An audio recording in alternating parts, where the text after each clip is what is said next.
never expected that after going through so much trouble to reach the 9th floor of the dungeon, when the boss's axe smashed the wall, what was revealed inside wasn't rock, but a cozy human bedroom. This scene completely overturned Clay's common sense. However, something even more surprising happened. The Minotaur opposite her seemed even more shocked than she was. No one had told it the wall was so fragile. Clay heard this monster actually speak. The Minotaur had completely lost the will to fight. It told Clay now was not the time to fight, because something truly terrible was about to happen. Before Clay could digest this information, a terrifying aura suddenly came from the room behind the wall. Clay stared vigilantly at the hole. However, what came into view was a fair little hand. Immediately after, a little girl with silver hair poked her head out. This girl named Belle looked completely harmless. Belle glanced at the collapsed wall, then looked at the Minotaur. She asked softly if the Minotaur had broken the rules and spoken to a human. The Minotaur was sweating with fear. It tried to move to disguise itself as a normal beast, but this clumsy acting obviously couldn't fool Belle. Since the secret was out, there was no need to pretend anymore. She turned to look at Clay. Belle didn't attack. Instead, she issued an invitation. She said it was too messy here and hoped to talk somewhere else. Clay felt this girl was unfathomable. The two walked through the hole and came to a tidy corridor. Belle told Clay this was the residential area, because there were no monsters, so she didn't need to stay on guard. Simply put, this is the dungeon's safe house. They walked into a spacious room. Belle sat on the sofa and said something that stunned Clay. She asked Clay if she wanted to work here. Belle explained her identity. She is the caretaker of this dungeon. Currently they are severely short-handed.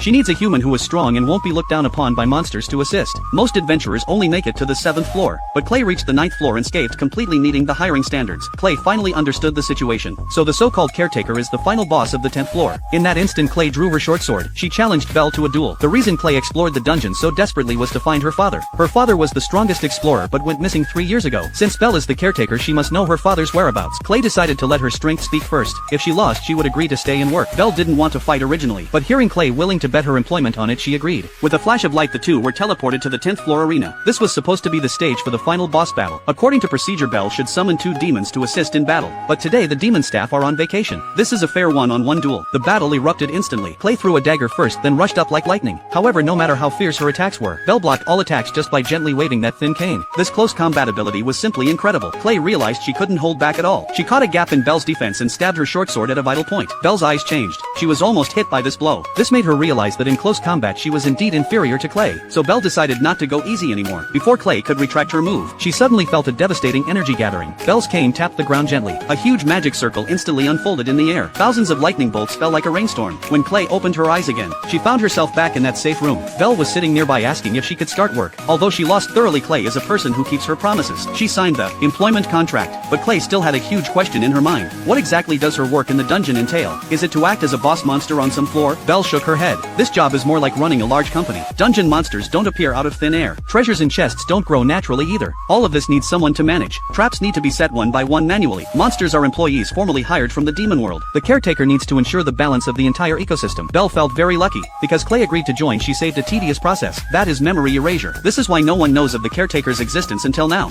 Any human who discovers the truth either dies or has their memory wiped. Belle handed a detailed contract to Clay. When she saw the daily wage was 5 gold coins, Clay's eyes lit up. This is much more than she earns adventuring outside.